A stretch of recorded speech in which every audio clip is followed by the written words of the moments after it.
얼마 전에 종영한 더 글로리라는 드라마가 있습니다. 넷플릭스에서 제작을 했기 때문에 저는 여기 가입이 안 돼 있어가지고 사실 보지는 못했습니다.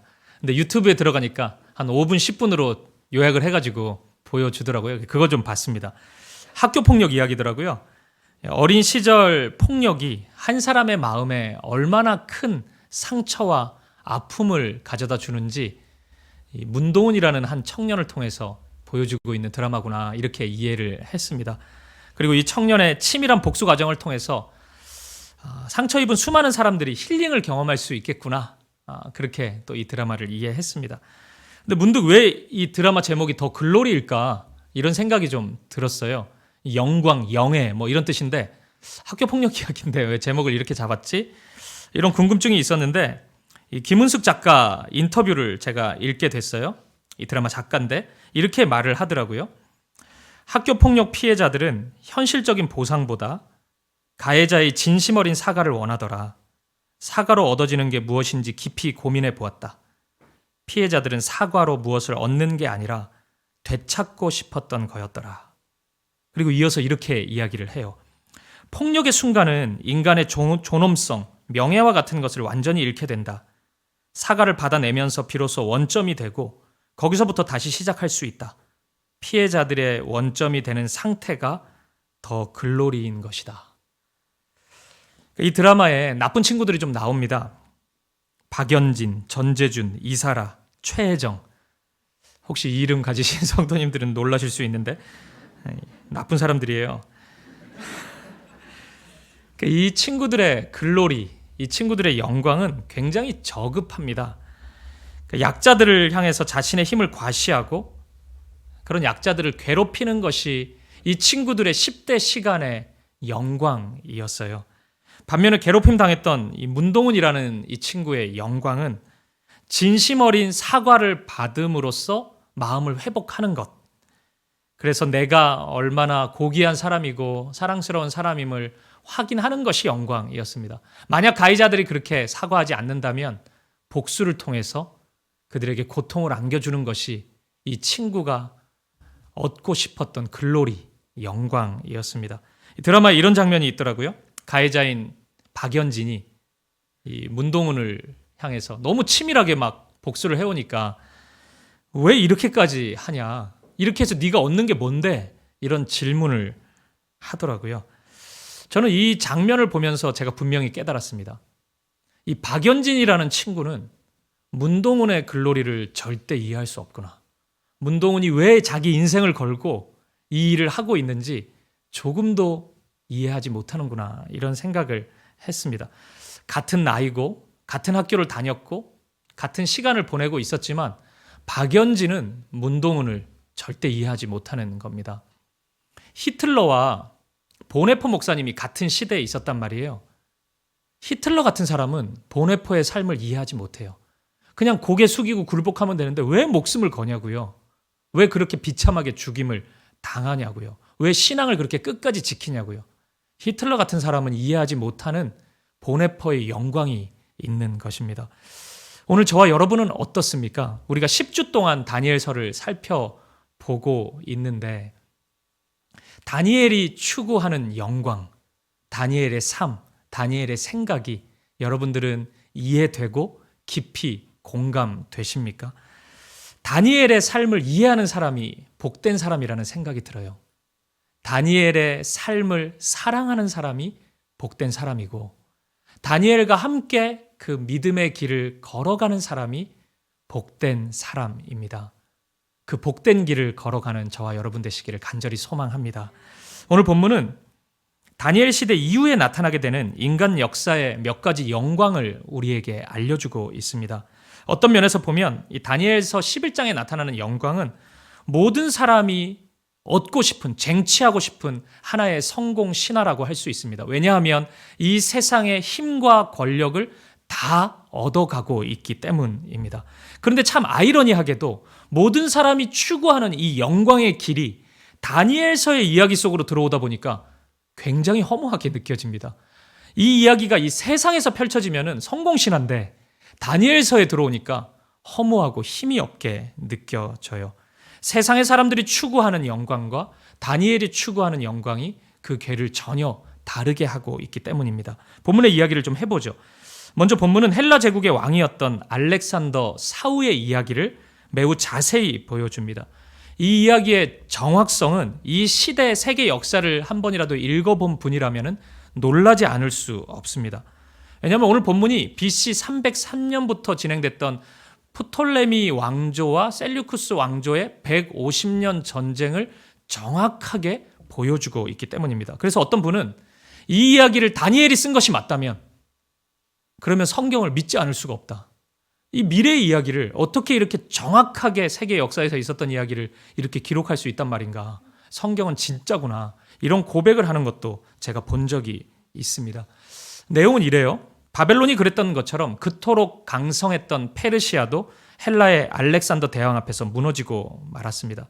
근데 거칠 것 없던 알렉산더 대왕이 33세의 나이로 요절하게 되고 그를 따랐던 장군들에 의해서 4개의 나라로 나뉘게 됩니다. 이 4개의 왕조 중에 이스라엘과 직접적으로 관계에 있었던 나라는 이 남쪽의 애굽을 다스렸던 프톨레미 왕조, 그리고 북쪽 시리아를 다스렸던 셀류쿠스 왕조, 이렇게 두 왕조라고 할 수 있습니다. 오늘 본문을 읽다 보면 남방왕이라는 표현이 많이 나오거든요. 이 남방왕이 이 프톨레미 왕조를 가리키는 거고, 북방왕이라는 표현이 나오는데 이 북방왕이 셀류쿠스 왕조를 가리키는 표현입니다. 본문에 의하면 이 두 나라 사이에 전쟁이 끊이지 않을 것이라고 말씀합니다. 실제 역사 속에서 그랬습니다. 전쟁이 끊이지 않았어요. 전쟁하고 나면 또 전쟁하고 또 전쟁합니다. 끝없이 싸웁니다. 그러다가 지쳐서 6절에 있는 말씀처럼 정략 결혼을 통해서 화친을 도모하기도 하는데, 인간 역사에서 화친이 잘 됩니까? 또 배신하고, 그래서 또 전쟁하고, 무려 150년을 이렇게 지내게 됩니다. 근데 이 두 나라가 이토록 오랫동안 전쟁을 펼치다 보니까 가장 타격을 입는 나라는 서로 이 두 나라가 아니고 이스라엘인 거예요. 중간에 끼어 있던 이스라엘이 가장 큰 고통을 받게 됩니다. 우리가 본 것처럼 70년 동안 바벨론 포로 있다가 가까스로 예루살렘 돌아갔는데, 그 이후에 이스라엘의 역사는 또 강대국들에 의해서 고통을 받는 처지가 된 것입니다. 저는 이런 이스라엘의 슬픔, 이스라엘의 아픈 역사를 가장 잘 공감할 수 있는 민족 하나를 꼽으라면 우리 대한민국이라고 생각합니다. 우리나라의 역사도 이스라엘 못지않게 외세의 침략의 역사였습니다. 수많은 강대국들의 패권 싸움 앞에서 우리는 고통과 눈물을 흘리는 시간들을 꽤 오랫동안 보냈습니다. 그 아픔, 상처, 외세에 의한 상처, 우리 다른 어떤 나라보다 우리가 생생하게 경험한 민족입니다. 따라서 저는 이 대한민국에 있는 성도들이야말로 이 구약 성경의 말씀을 가장 깊이 공감하면서 하나님의 마음을 느낄 수 있는 어떤 영적인 공감 능력을 가진 민족, 성도라고 생각합니다. 우리 지난주에 살펴봤지만 이런 상황 속에서 다니엘이 새 일의 기도를 시작한단 말이에요. 이런 예상치 못한 고통 앞에서 탄식하며 기도하는데, 이 새 일의 기도에 가장 적합한 민족이 대한민국이고 한국교회 성도들이라는 생각이 들어요. 그리고 이 탄식 속에는 이스라엘 백성들이 예루살렘으로 돌아갔는데 성전을 짓지 못한단 말이에요. 그래서 하나님을 예배하지 못하는 현실의 고통이 있었단 말이에요. 지금 우리가 이 예배당을 잃어버린 현실 아닙니까? 저는 이래서 이렇게 적용이 되는 거예요. 전 세계에 있는 성도들 중에 이 세일의 기도에 가장 적합한 사람은 우리 사김의 교회 성도들이겠다. 저와 여러분이 세일의 기도를 드리기에 가장 적절한 시간을 지금 보내고 있습니다. 사랑하는 여러분, 이번 주도 세일의 기도 기간입니다. 각자의 자리에서 기도해 보셔요. 비전센터 오셔서도 기도하시고, 우리가 하나님 앞에 탄식도 하고 간절히 기도할 수 있길 바랍니다. 그리고 이 세일의 기도 마지막은 우리 특별 새벽 기도회입니다. 모일 겁니다. 함께 한 자리에 모여서 하나님을 예배하고 찬양하고 기도할 것입니다. 다니엘서에 나타나 있는 하나님의 크고 놀라운 일들이 우리의 눈앞에 펼쳐지게 될 것입니다. 그 능력, 그 은혜를 경험할 수 있는 저와 여러분 되시기를 간절히 소망합니다. 어쨌든 오늘 우리가 살펴볼 다니엘서 11장은 이 세속 역사 속에서 그토록 많은 사람들이 걸어가고 싶었던 세상의 영광, 그 글로리를 보여주고 있습니다. 그리고 그 영광 속에서도 아랑곳하지 않고 또 다른 영광을 구하며 또 다른 글로리의 삶을 살아가는 다니엘을 명확하게 우리에게 보여줍니다. 다니엘이 추구한 영광은 무엇일까요? 그리고 그런 다니엘을 바라보면서 우리가 추구해야 할, 우리가 구하고 걸어야 할 영광은 무엇일까요? 오늘 본문 속에서 발견되는 다니엘의 글로리를, 영광을 세 가지 정도로 우리가 찾아보고 오늘 우리의 삶에 적용해 보도록 하겠습니다. 첫 번째는 결정적인 순간마다 하늘을 바라보는 것이 다니엘의 글로리입니다. 이스라엘의 고통을 겪을 때마다 드러나는 사실은 이 고통에 영향을 주는 외부 요소들이 있다는 겁니다. 이 두 가지 요인들이 있어요. 하나는 말씀드린 것처럼 이스라엘 주변 강대국들의 전쟁입니다. 특히나 프톨레미 왕조와 셀류쿠스 왕조의 전쟁은 그 두 나라의 전쟁으로 끝나지 않고 이스라엘에 아주 큰 영향을 끼치게 됩니다. 그러니까 이스라엘이 어떤 결정을 하더라도 프톨레미 왕조에 붙든 셀류쿠스 왕조에 붙든 이 두 나라로부터 호의와 동정을 받기는 굉장히 힘듭니다. 어쨌든 한 나라로부터는 적이 될 수밖에 없지 않습니까? 결국 이스라엘의 흥망성쇠는 스스로의 힘에 의해 결정되는 것이 아니고 이 세상 나라의 세계의 전쟁을 통해서 그들의 복이, 그들의 안녕이 결정된다는 것입니다. 이것이 이스라엘의 처지였습니다. 근데 이것 말고 또 하나 이스라엘에 영향을 주는 전쟁이 있었습니다. 그것은 하늘의 전쟁이었습니다. 우리 지난주 보았던 10장 20절 말씀을 보면 이런 표현이 있습니다. 이제 내가 돌아가서 바사 군주와 싸우려니와. 그러니까 하나님께서 이스라엘을 대신해서 싸우시는 하늘의 전쟁이 있는 것입니다. 하늘의 전쟁을 바라보라고 하나님께서는 말씀하고 있는 거예요. 오늘 11장 1절을 보면 바로 이 때가, 이 11장이 시작되는 때가 다리오 왕 원년이라고 이야기합니다. 10장이 다리오 왕 3년이었잖아요. 비슷한 시간이에요. 다리오 왕 때 무슨 일이 있었다 그랬죠? 우리 지난주에도 보았잖아요. 다니엘서 6장과 9장이 다리오 왕 때 이야기죠. 기도 금지법이 제정되었던, 하나님께 기도하는 사람은 다 사자굴에 집어넣겠다. 이게 다니엘 6장의 이야기였고, 그때 굴복하지 않고 하나님을 향해서 기도했던 그 기도의 이야기가 다니엘서 9장에 나와 있었지 않습니까? 근데 이 순간 다니엘서는 그런 어려운 상황 속에서도 눈앞에 있는 것만 보지 말고 하늘의 것을 바라보라고 말씀하고 있는 것입니다. 참 이상하게 다리오 왕이 다니엘을 은근히 챙겨줘요. 사자굴에 보냈지만 그 보낼 때도 굉장히 축복합니다. 하나님께서 널 지켜주기를, 구원하기를 바란다고 하고, 결국에 다니엘이 사자굴에서 살아남는단 말이에요. 그때 다리오 왕이 다니엘을 모함했던 사람들을 다시 사자굴에 다 집어넣습니다. 그러니까 굉장한 대반전이 다니엘 앞에 펼쳐지게 돼요. 다니엘서는 이러한 대반전의 너머에 하늘의 일이 있었다고 말씀하고 있는 것이에요. 이게 우연이 아니고 다리오 왕이 어제는 악인이었다가 오늘 마음이 좋아졌고 이런 식으로 해석할 게 아니고 하늘의 전쟁이 일어나고 있었다. 그 하늘의 일을 통해서 이 땅의 일이 펼쳐지고 있다고 다니엘서는 말씀하고 있는 것입니다.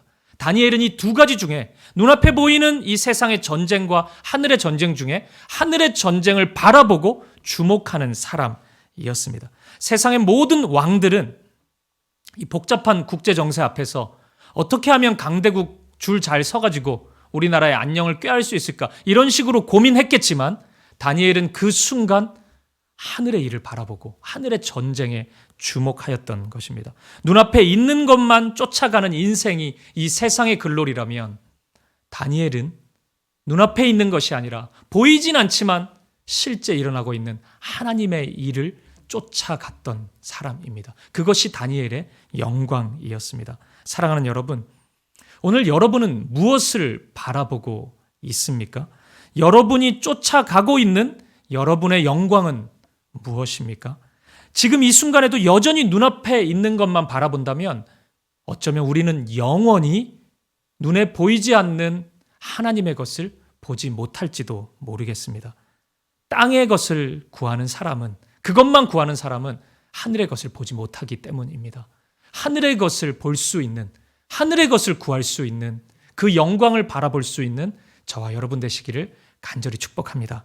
그리고 두 번째, 다니엘의 글로리, 시험을 견디는 것이었습니다. 이 프톨레미 왕조와 셀루쿠스 왕조의 전쟁은 결국에는 안티오코스 4세 에피파네스의 등장으로 정리가 됩니다. 이 사람, 이 다니엘서를 처음 읽었던 이스라엘 사람들이 경험한 그 시대의 왕이라고 말씀드렸잖아요.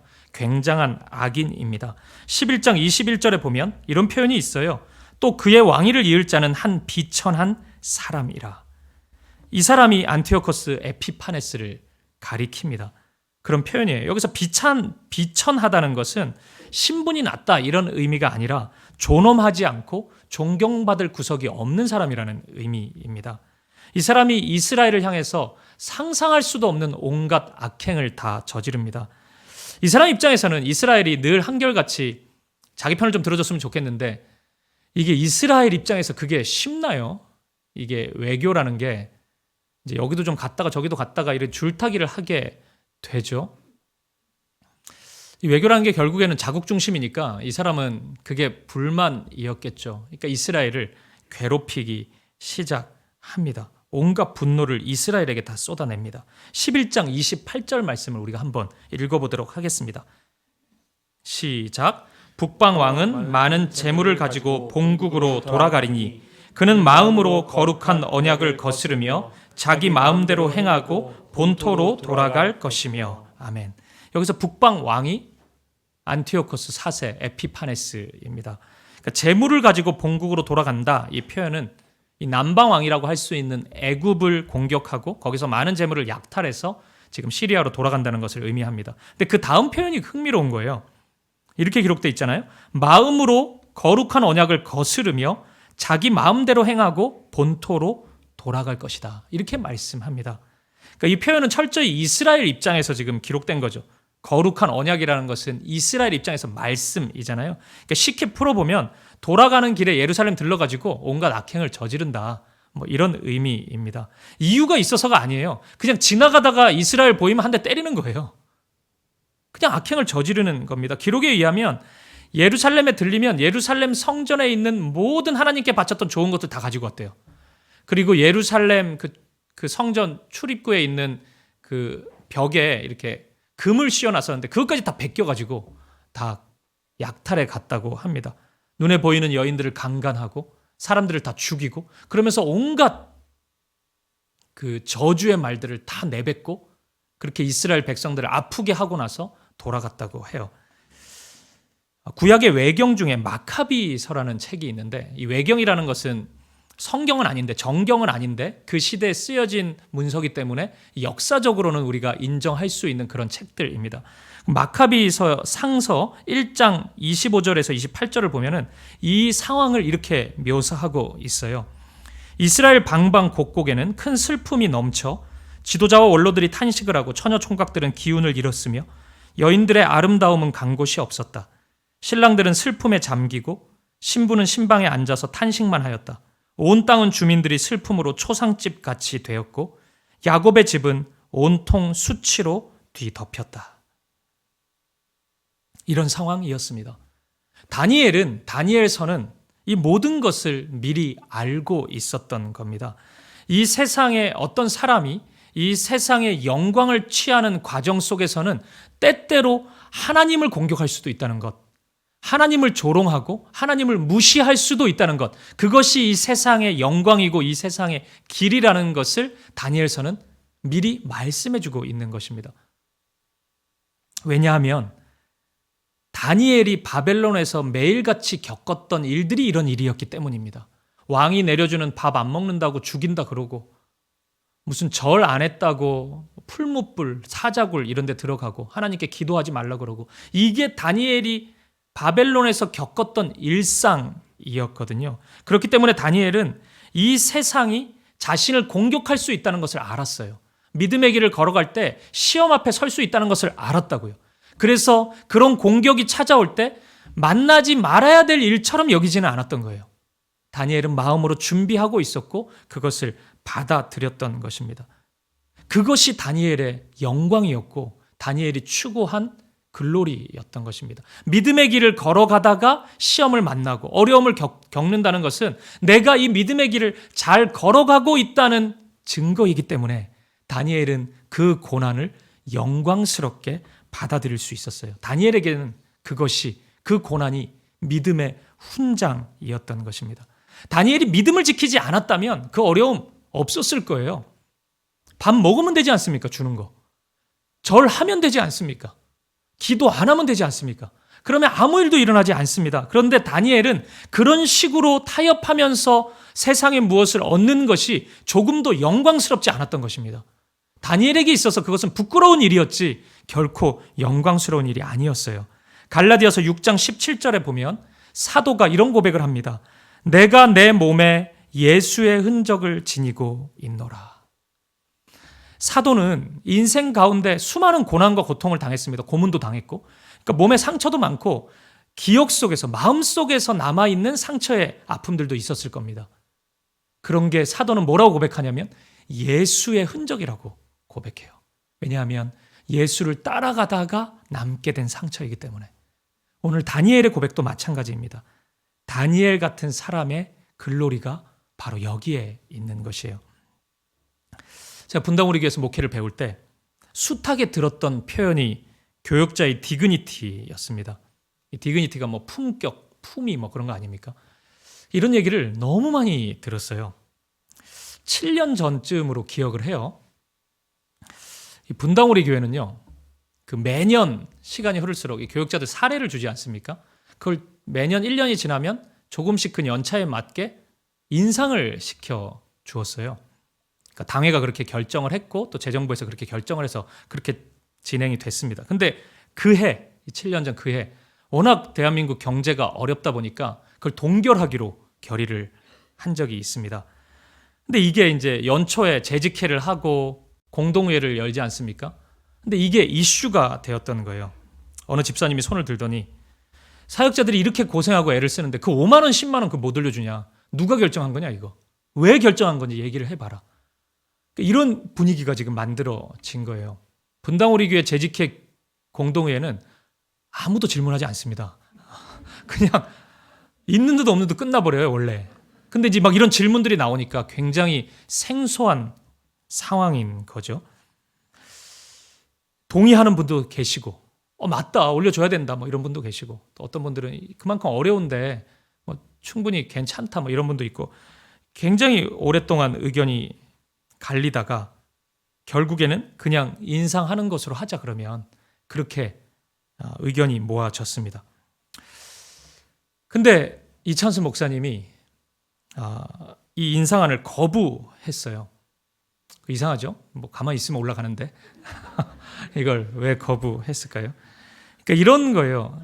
한 번도 그런 적이 없었는데 교역자 그 사례비 5만 원, 10만 원 올려주는 것 때문에 그 성도들이 자기 의견을 막 이렇게 주고받는 모습, 손을 들고 그게 굉장히 힘들었나 봐요. 그리고 이 당회를 보통의 교회와 당회와는 달리 굉장히 신뢰하는 교회거든요. 거기는 그런 신뢰가 있었는데 당회의 결의를 왜 그랬냐고, 누가 그런 거냐고 막 이렇게 묻는 모습이 굉장히 목사님 입장에서 힘들었나 봐요. 그래서 거부를 했어요. 그리고 그 다음 주 교역자 회의에서 목사님이 이제 얘기를 하신 거죠. 교역자들에게 너무 미안하다. 경제적으로 힘든 사역자들도 있을 텐데 그거 내가 거부해서 너무 미안하다. 근데 나는 그걸 받아들일 수가 없다. 성도들이 막 뭐 싸운 건 아니지만 막 그런 걸로 이야기하고 뭐 당회를 막 누가 한 거냐고 막 이런 식으로 얘기하고 그걸 도저히 내가 볼 수가 없고 받아들일 수가 없다. 이런 얘기를 하시더라고요. 미안한 마음을 표하셨습니다. 제가 그때 깨달았어요. 이게 저분의 영광이구나. 저분은 이런 식으로 5만 원, 10만 원 이런 게 중요한 게 아니고 이렇게 지켜나가는 것이 저분의 디그니티고 저분의 영광이고 글로리이구나 이런 생각을 제가 했습니다. 어떻게 해서든지 사례비 10만 원 올리고 싶어가지고 안달이 난 사역자가 있다면, 어떻게 해서든지 좋은 차 한번 타보고 싶어가지고 안달이 난 사역자가 있다면 이런 거 이해 못할 거예요. 왜냐하면 가만히 있어도 오르잖아요. 교육자들 몇 명도 이해를 못했어요. 목사님이 가만히 계셔도 오르는데 저걸 왜 얘기하셔가지고 이런 일이 벌어지나 이런 생각을 했단 말이에요. 근데 그게 그분의 영광일 수 있겠다 이런 생각을 하고 지금도 제가 이 장면을 기억을 합니다. 여러분, 우리에게 사람들은 몰라도 다른 사람들은 몰라도 내가 알고 하나님이 아는 영광의 흔적이 있었으면 좋겠습니다. 인생의 걸음마다 이런 인내의 흔적이 있었으면 좋겠고 기다림의 흔적이 있었으면 좋겠고 때때로는 견뎌 나아가는 그런 흔적, 그런 영광의 흔적이, 예수의 흔적이 저와 여러분의 삶 가운데 나타나기를 간절히 축복합니다. 그리고 마지막 세 번째 다니엘의 글로리, 이 세상에 저항하는 것이었습니다. 오늘 본문 11장 32절을 다시 한번 보시죠. 같이 한번 읽어보겠습니다. 시작. 그가 또 언약을 배반하고 악행하는 자를 속임수로 타락시킬 것이나 오직 자기의 하나님을 아는 백성은 강하여 용맹을 떨치리라. 아멘. 자기의 하나님을 아는 백성은 강하여 용맹을 떨치리라. 이 세상에서 견디고 인내하는 것도 중요한데 소중한데 다니엘은 그렇게 방어적인 입장만을 취하지는 않았어요. 매우 공격적인 입장을 취해요. 강하여 용맹을 떨치리라. 이거 완전히 전쟁 용어잖아요. 다니엘은 공격합니다. 어떻게 공격합니까? 다니엘이 무슨 힘이 있다고 공격해요? 공세적인 입장을 어떻게 취할 수 있냐고요? 다니엘은 예배하는 것으로 공격합니다. 하나님을 예배하면서 공격해요. 10장에 이르기까지 다니엘이 보여주었던 모든 행동을 한마디로 요약한다면 그것은 하나님을 예배하는 것입니다. 엄청난 기세로 세상이 공격해 왔잖아요. 다니엘은 하나님을 바라보는 것으로 공격해요. 하나님께 감사하는 것으로 공격하고 하나님께 기도하는 것으로 공격합니다. 하나님의 말씀 안에 거하는 것으로 다니엘은 공격해요. 다니엘은 예배를 통해서 하나님께 공격합니다. 이게 어떻게 싸움이 될 수 있냐고요? 이 예배가 어떻게 공격이 될 수 있냐고요? 여러분, 성경은 그리스도인들의 영적 전투를 이야기할 때 한결같이 예배를 이야기합니다. 예배를 통해 싸우는 것을 이야기해요. 다니엘서와 가장 잘 연결되는 신약 성경이 요한계시록이라 그랬잖아요. 요한계시록의 주제 중 하나도 교회의 전투거든요. 근데 어떻게 전투하는지 아십니까? 요한계시록의 그 마지막 때 성도들이 전투할 때 14만 4천 명이 모여서 하나님을 예배합니다. 그곳으로 싸워요. 그들이 모여서 구원하심이 우리 하나님과 어린 양께 있도다 찬양합니다. 죽임당하신 어린 양이 모든 힘과 권세와 영광과 존귀와 능력을 받으시기에 합당하도다. 예배하면서 전쟁합니다. 어린 양을 따르는 사람은 누구든지 참으로 복된 자로다. 그 노래를 부르면서 찬양하면서 이 세상과 전투합니다. 짐승의 수많은 세력들과 하나님의 백성들은 그렇게 찬양하고 예배하면서 전투해요. 이 예배를 통해서 하나님의 백성들은 믿음의 길을 걸어갈 수 있는 힘을 계속 공급받습니다. 오늘 실망하고 넘어질 수 있어요. 짐승의 힘이 너무 세다 보니까 내가 실패하고 주저앉을 수 있어요. 그러면 끝난 줄 알았거든요. 근데 예배 드리고 오니까 다시 살아나 있어요. 다시 하나님의 백성들은 소생되어 있습니다. 그리고 또다시 하나님을 찬양하고 믿음의 길을 걸어가는 거예요. 7번 넘어졌는데 8번 일어나는 겁니다. 어떻게 이기냐고요? 사탄이 때리다 지쳐요. 야, 이거는 싸울 수 있는 대상이 아니구나. 이거는 불사조구나. 하나님의 교회는 영원하구나. 불멸의 교회고 불멸의 성도구나. 계속해서 살아나고 일어나구나. 그게 예수님의 부활의 신앙이구나. 이것을 통해서 승리를 얻어내는 것입니다. 사랑하는 여러분, 오늘 여러분의 예배, 우리의 예배는 어떻습니까? 우리의 예배는 안녕합니까? 너무 바빠서 예배에 집중할 수 없다고요? 내 상황이 너무 힘들어서 예배에 집중하기 너무 힘들다고요? 여러분, 그렇기 때문에 예배해야죠. 그 전쟁 같은 삶이기 때문에 예배해야죠. 예배 안 하면 우리는 패배할 텐데요. 싸울 힘을 잃어버릴 텐데요. 믿음의 길을 걸어가는 힘을 잃어버릴 텐데요. 짐승에게 설득당할 텐데요. 예배하면 살아납니다. 예배하면 진리가 보이고 예배하면 바른 길이 무엇인지가 보이고 예배하면 다시 일어서게 됩니다. 다시 찬양하고 다시 감사하고 다시 기도할 수 있는 힘을 얻게 되는 것입니다. 기독교 작가인 필립 얀시가 이런 고백을 했어요. 주여, 내가 세상의 모든 것을 두려워하지 않도록 주님만 두려워하게 하소서. 이 고백이 맞아요. 우리가 세상을 두려워하지 않기 위해서는 먼저 하나님을 두려워해야 됩니다. 그것이 예배잖아요. 하나님 앞에 서는 일들이 우리 가운데 있어야 돼요. 그래야 우리는 다시 살아나고 다시 일어설 수 있습니다. 여러분 앞에 어떤 전쟁과 같은 삶이 펼쳐져 있는지 저는 모릅니다. 하지만 모두가 다 전쟁 같은 삶을 살아가고 있을 것이에요. 그 전쟁 같은 삶 속에서 예배를 지켜 나아가는 모습, 예배를 사수하기 위해서 몸부림치는 모습, 그것이 저와 여러분의 영광, 그것이 저와 여러분의 글로리가 될 수 있기를 간절히 축복합니다. 말씀을 마무리하겠습니다. 편해문 작가가 쓴 놀이터 위험해야 안전하다, 이런 제목의 책이 있더라고요. 자, 흥미롭죠? 놀이터 위험해야 안전하다. 8쪽에 보면 이런 내용이 있습니다. 제가 한번 일부분만 읽어드릴게요. 좀 더 험하게 말하자면 편의점 수의 2배에 달하는 6만 개가 넘는 놀이터를 바꾸지 않고는 아이들 삶이 제자리에 놓일 수 없다. 지금처럼 도전할 것도 없고 상상도 빈곤한 놀이터에서 10년을 보낸 아이들이 10년, 20년 뒤에 어떤 상상을 할 수 있을지 아득하다. 우리나라의 놀이터가 너무 안전하대요. 근데 그래서 위험하다는 거예요. 너무 안전하기 때문에. 왜냐하면 아이들의 흥미를 유발시키지 못하기 때문에, 아이러니하게도 이렇게 지루하면 사고가 날 확률이 높아진다는 거예요.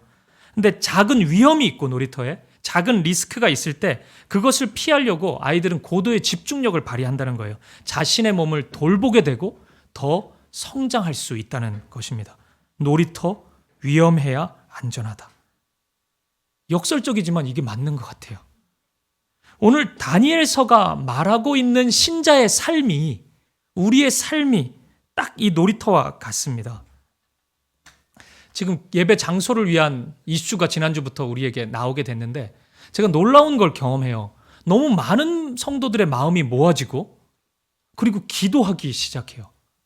교회를 위해서 이전까지 기도 안 했다는데, 그것도 놀라웠지만 이 일을 통해서 기도하기 시작했다는 고백이 너무 많아요. 여러분, 우리가 이 예배 장소의 이슈가 없었으면 그분들 계속 교회 위해서 기도 안 하고 있었을 거예요. 근데 기도하기 시작했거든요. 제가 놀라웠어요. 이게 어쩌면 축복의 통로일 수 있겠다는 생각을 합니다. 우리의 삶은요, 리스크가 있는 삶입니다. 교회는 리스크를 안고 전투해야 해요. 그것이 교회입니다. 수고스러움 있죠. 하지만 믿음의 사람들에게 그 전투의 모습은 수고가 아니고 영광스러운 모습인 것입니다. 그래서 감사할 수 있는 것입니다. 이 전투는 주님을 위한 싸움이고, 주님이 이미 행하신 싸움이고, 주님이 승리를 이루신 싸움이기 때문입니다. 그리고 이 전투를 통해서 우리가 주님을 닮아갈 것이기 때문입니다. 이 시간을 통해서 주님을 더욱 알고 더욱 사랑하고 더욱 닮아갈 수 있다면 이것보다 영광스러운 일이 있을까요? 이 영광을 세상은 알지 못합니다. 세상은 조롱해요. 무슨 그런 상황에서 또 예배하러 가냐고 얘기해요. 넌 맨날 예배드리냐? 맨날 기도하냐? 그래가지고 뭐가 달라지는데? 이렇게 이야기할 것입니다. 세상은 우리를 알지 못합니다. 근데 우리는 알아요. 우리가 아까 헌금성으로 드렸던 찬양처럼 주님 나와 동행을 하면서 나를 친구 삼으셨네. 우리 서로 받은 그 기쁨은 알 사람이 없도다. 아무도 모릅니다. 하지만 우리는 압니다. 저는 알고 여러분은 알아요. 사랑하는 여러분, 하늘을 바라보며 살아가십시오. 견디고 인내하십시오. 그리고 싸우십시오. 무엇으로요? 예배로 싸우십시오. 예배를 지키십시오. 예배를 사수하고 예배를 통해서 새 힘을 얻고 승리를 선언하고 이미 허락된 그 승리를 감사하고 기뻐하고 그 믿음의 선한 싸움을 싸워갈 수 있기를 바랍니다. 날마다 믿음의 영광스러운 길을 걸어갈 수 있는 저와 여러분 되시기를 우리 주님의 이름으로 간절히 축복드립니다.